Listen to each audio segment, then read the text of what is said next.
Hey guys, it's Joe with Custom SkateWorks. I just wanted to go over our redesign of our trigger tool with you guys. Uh, First of all, right off the bat, you're going to see that we added these slots to the tip. I'll show you how that fits over the trigger here in a second. We also had to hollow out the back end of this for the pick, just because the back end of that new Hyperlight holder is a lot wider than the old one. So, just overview on the design real quick. What we wanted to do is, first of all, keep the cost where it's at. We didn't want to gouge guys for any more for these things.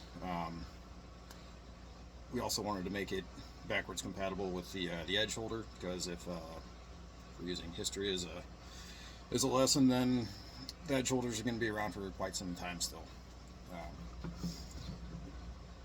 So we decided to stick with our old design, make some modifications to it, and it worked out very well. So on the old holder, you can see that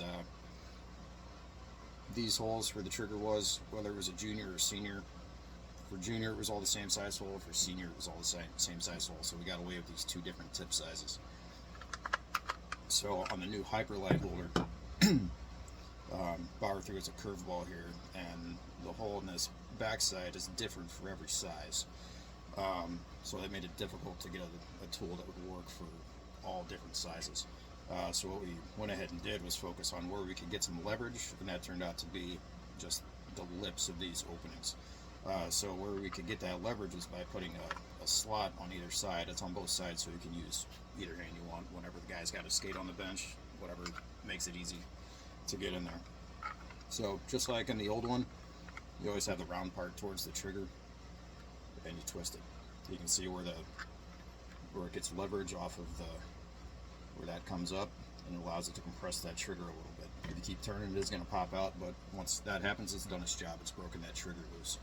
So again, you still have the pick on the back side. Once that trigger is loose, you can get in there, pry it up, take it out, put the new piece in. Old groove is still there. Pop it back in without hurting your hand. So that's the new design.